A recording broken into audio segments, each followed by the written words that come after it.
আসসালামু আলাইকুম। আজকের ভিডিও ষষ্ঠ শ্রেণী অনুশীলনী ৩.১ সংখ্যা রেখায় পূর্ণ সংখ্যা ৪ নাম্বার অঙ্ক দিয়ে ভিডিওটি শুরু করতে যাচ্ছি। আশা করি ভিডিওটি খুব কাজে লাগবে। প্রশ্নে লেখা আছে, কোনো একটি নির্দিষ্ট দিনে বিভিন্ন দেশের ৪টি স্থানের তাপমাত্রা তালিকা নিম্নে উল্লেখ করা হলো। আমাদের প্রশ্নে কতে লেখা আছে, বিভিন্ন স্তরের তাপমাত্রা উপযুক্ত চিহ্ন সহকারে পূর্ণ সংখ্যায় উপরের ফাঁকা কলামে লেখো। একটা বিষয় বলে রাখি, এই যে 0 ডিগ্রি এটাকে যদি স্ট্যান্ডার্ড ধরি, যদি ডান দিকে যাই তাহলে হচ্ছে প্লাস তাপমাত্রা, যদি বাঁ দিকে যাই তাহলে হচ্ছে মাইনাস তাপমাত্রা। প্রথমে লেখা আছে ঢাকা 0 ডিগ্রি এর উপরে 15 ডিগ্রি, অর্থাৎ এখানে আমরা লিখতে পারি +15 ডিগ্রি সেন্টিগ্রেড। কাঠমান্ডু লেখা আছে 0 ডিগ্রি এর নিচে 5 ডিগ্রি, অর্থাৎ -5 ডিগ্রি সেন্টিগ্রেড। মস্কো হচ্ছে 0 ডিগ্রি এর নিচে 10 ডিগ্রি, অর্থাৎ -10 ডিগ্রি সেন্টিগ্রেড। রিয়াদ হচ্ছে 0 ডিগ্রি এর উপরে 20 ডিগ্রি, অর্থাৎ +20 ডিগ্রি সেন্টিগ্রেড। খুব সহজে আমরা টেবিলটা ফিল করে ফেললাম। খ নাম্বারে লেখা আছে, নিচের সংখ্যা রেখায় উল্লিখিত সংখ্যাগুলো দ্বারা তাপমাত্রা দেখানো হয়েছে। আমাদের যেটা করতে হবে, তাপমাত্রা অনুযায়ী উপরোক্ত স্থানগুলোর নাম সংখ্যা রেখায় লেখো। তো স্থানগুলোর নাম যদি আমরা লিখতে চাই, প্রথমে আছে ঢাকা +15 ডিগ্রি সেন্টিগ্রেড। প্লাস মানে কি, 0 ডান দিকে, এই যে 5 আছে 10 আছে আর মাঝখানে এখানে দিছে 30।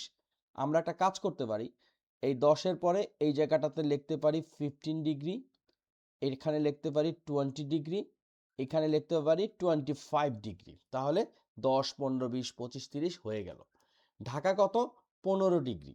ঠিক এই জায়গাটাতে আমরা সংখ্যা রেখায় লিখব হচ্ছে ঢাকা, যেহেতু ঢাকা 15 ডিগ্রি। এরপর আছে কাঠমান্ডু -5 ডিগ্রি, এই হচ্ছে আমাদের -5 ডিগ্রি।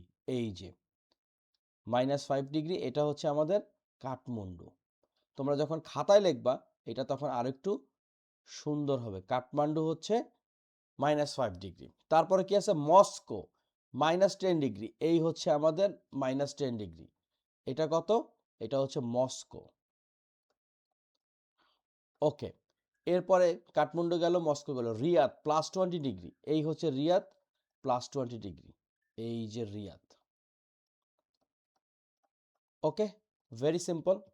আচ্ছা, এখন আমাদেরকে বলছে কোন স্থানটি সবচেয়ে শীতল। সবচেয়ে বাঁ দিকে কি আছে? -10 ডিগ্রি, তার মানে -10 ডিগ্রি সেন্টিগ্রেড, এটা হচ্ছে মস্কো। আচ্ছা, যে সকল স্থানের তাপমাত্রা 0 ডিগ্রি এর বেশি সে সকল স্থানের নাম লেখো। তো যে সকল তাপমাত্রা 10 ডিগ্রি সেন্টিগ্রেডের থেকে বেশি, তো 10 ডিগ্রি সেন্টিগ্রেডের থেকে বেশি কোন কোনগুলো আছে? একটা আছে 15 ডিগ্রি সেন্টিগ্রেড ঢাকা এবং 20 ডিগ্রি সেন্টিগ্রেড রিয়াদ। সহজে অঙ্কটা আমরা করে ফেললাম। 5 নম্বর প্রশ্নে লেখা আছে, নিম্নে প্রদত্ত সংখ্যাদ্বয়ের মধ্যে কোনটি ডানে অবস্থিত তা সংখ্যা রেখায় দেখো। আচ্ছা, আমাদের প্রথমে আছে ক নাম্বারে লেখা আছে 2 এবং 9, এবং দুটোই পজিটিভ, যেহেতু কোনো বিয়োগ চিহ্ন নাই।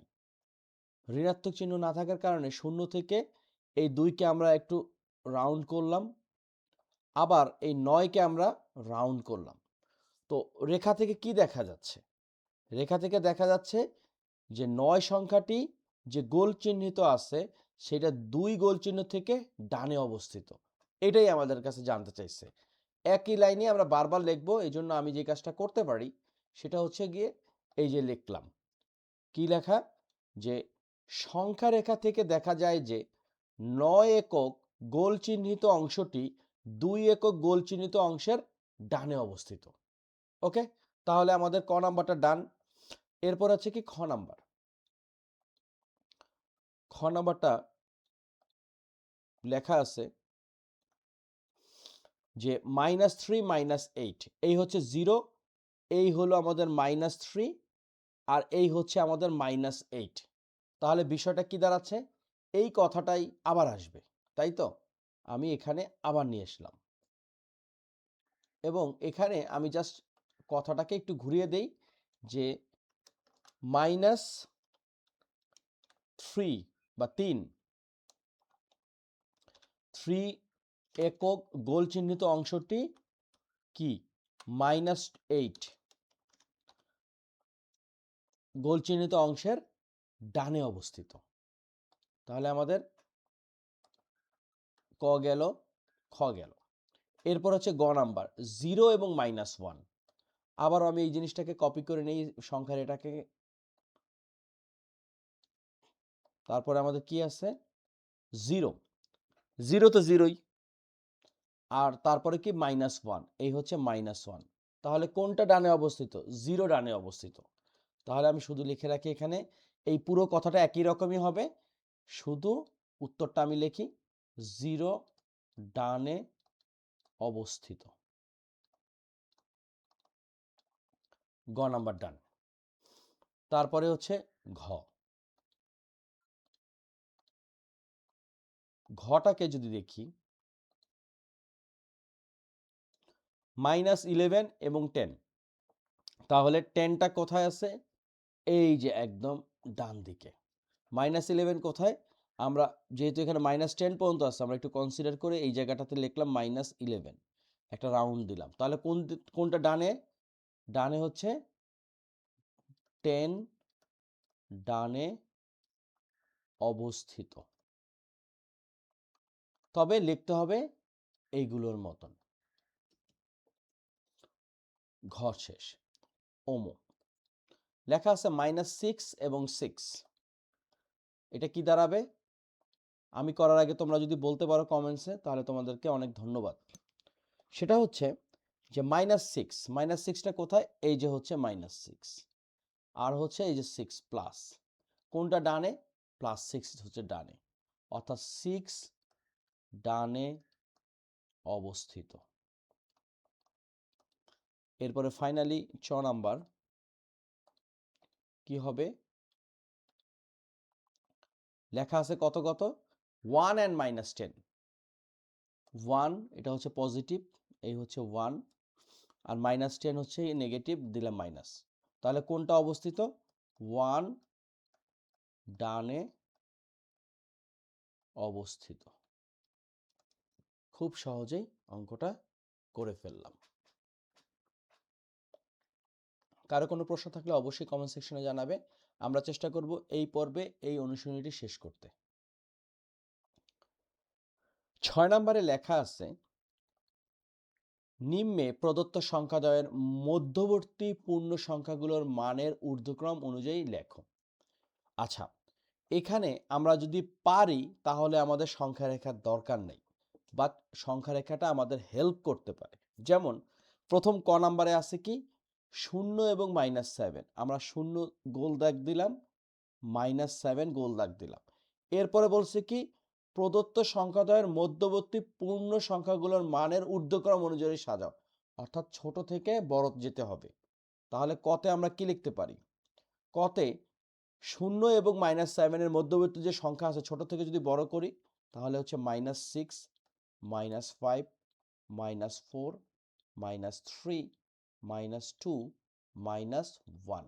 0 দরকার নাই, কারণ 0 এবং -7 এর মধ্যবর্তী। এরপর খ নাম্বার লেখা আছে কি? -4, রাউন্ড করি, -4। এরপর আছে +4, এর মধ্যবর্তী কি কি আছে? -3, -2, -1, ইনক্লুডিং 0, 1, 2, 3। Very simple. গ নাম্বার কি লেখা আছে? -4 এবং -15 কোথায়? এই হলো আমাদের -4, আর কনসিডার করলাম এটা হচ্ছে -15। এর মধ্যবর্তী কি হইতে পারে তাহলে? -14, -13, -12, -11, তাই তো? তারপরে কত? -10, -9, -8, -7, -6, 4। Very simple, right? এরপরে কি ঘ নাম্বার, ক গেল, ক, খ, গ, এবার আমরা ঘ করব। ঘয়ে কি লেখা আছে যে -30 থেকে -23, এটা একটা বিশাল সংখ্যা।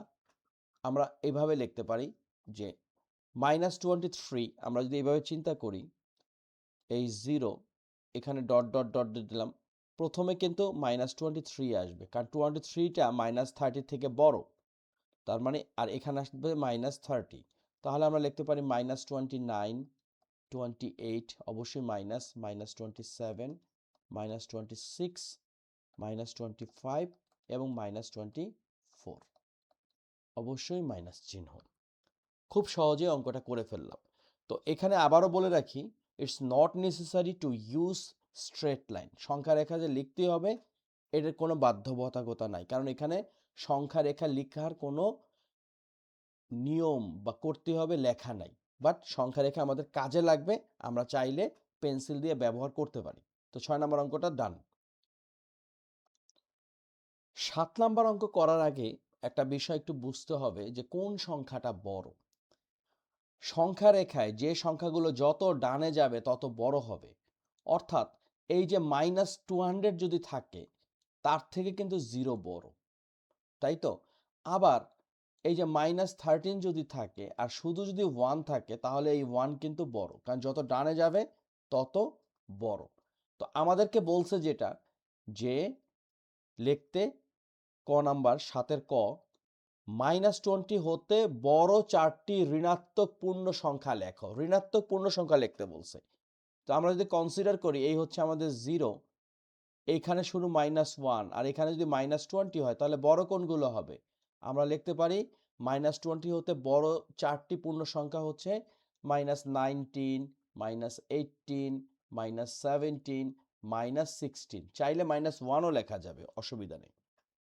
-10 হতে ছোট 4টি ঋণাত্মক পূর্ণ সংখ্যা লেখো, যেহেতু ছোট বলছে, লেটস সে এটা হলো 0 আর এটা হচ্ছে -10, তার থেকে ছোট কি হবে? বাইরে চলে যাবে, তাহলে আমরা লিখতে পারি -11, -12, -13, -14। ওকে, এরপরে কি বলছে? -10 ও -5 এর মধ্যবর্তী 4টি ঋণাত্মক সংখ্যা লেখো, -10 to -5। তাহলে এখানে আমরা একটু সংখ্যা রেখাটার ব্যবহার করি, তাহলে আমাদের জন্য সুবিধা হবে।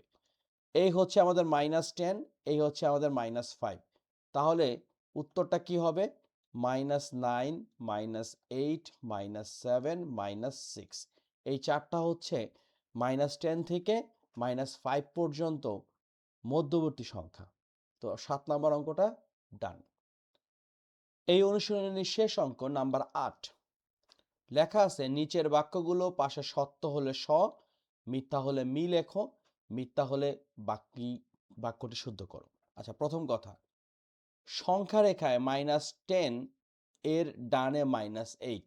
আমরা একটু দেখি সংখ্যা রেখাটা, এই হচ্ছে -10 আর এই হচ্ছে -8, তার মানে কি? এটা ডানে, তাহলে আমরা লিখতে পারি স, মানে সত্য। এরপরে বলছে সংখ্যা রেখায় -60 এর ডানে -70। একটা বিষয় লক্ষ্য করি, এই হচ্ছে আমাদের সংখ্যা রেখা, যত বায়ে যাচ্ছে তত ছোট হচ্ছে, কিন্তু শুরু হচ্ছে -1 থেকে, কারণ -1 হচ্ছে সবচেয়ে বড় ঋণাত্মক সংখ্যা, সবচেয়ে বড় ঋণাত্মক সংখ্যা, সুতরাং যত বায়ে যাবে কমতে থাকবে। এখানে বলছে সংখ্যা রেখায় -60, এটা যদি -60 হয় এরপরে গিয়ে কিন্তু -70 আসবে, অর্থাৎ এটা হলো মিথ্যা। আর উত্তরটা কি হবে? উত্তরটা বা সঠিকটা হবে যে সংখ্যা রেখায় -60 এর বামে -70। ওকে, আচ্ছা, ক গেল, খ গেল। সবচেয়ে ছোট ঋণাত্মক পূর্ণ সংখ্যা হচ্ছে -1, এটা মিথ্যা, কারণ সবচেয়ে বড়, সবচেয়ে বড় ঋণাত্মক পূর্ণ সংখ্যা হচ্ছে -1। এরপর হচ্ছে ঘ নাম্বার, -10 এর চেয়ে -26 বড়। আমরা জানি যে সংখ্যা রেখায় যত বায়ে যাব তত ছোট হতে থাকবে, অর্থাৎ -20 যদি এখানে আসে, এখানে -21, এরকম করতে করতে -26 আসবে। সুতরাং এটা হচ্ছে মিথ্যা। সত্য কি হবে? -20 এর চেয়ে -26 ছোট। ওকে, ভেরি সিম্পল। তো অনেক ধন্যবাদ। 3.1 আমরা শেষ করে ফেললাম। আশা করি আমাদের যে স্টুডেন্টরা আছে এরা সবাই খুব ভালোভাবে পড়াশোনা শুরু করে দিছে, কারণ স্কুলে কি পড়াবে না পড়াবে, পাঠ্য বইতে কি থাকবে, এটা হলো মেইন জিনিস। স্কুলে অনেক সময় সময় পায় না, বিভিন্ন বন্ধ থাকে, রোজার বন্ধ থাকতে পারে, রাজনৈতিক কারণে বন্ধ থাকতে পারে, নির্বাচন থাকতে পারে, কিন্তু পড়াশোনা তো স্বাভাবিকভাবে চলতে থাকবে। তো আমার এই ক্ষুদ্র প্রচেষ্টা হচ্ছে হাতে কলমে অনুশীলনী অঙ্কগুলো অ্যাটলিস্ট সলভ করা। তো অনেকে রিকোয়েস্ট করে কোনো পিডিএফ কপি আছে কিনা। আমার কাছে কোনো পিডিএফ কপি নাই। আমি ভিডিও শুরু করি এবং অঙ্ক করার চেষ্টা করি। তো সবাইকে আবারও ধন্যবাদ ভিডিওটা দেখার জন্য। সাদ এক্স আমার চ্যানেলের নাম। ক্লাস 6, 7 এবং 8 এর অনুশীলনী অঙ্কগুলো আমি নিয়মিত পাবলিশ করার চেষ্টা করি। তো সবাইকে ধন্যবাদ।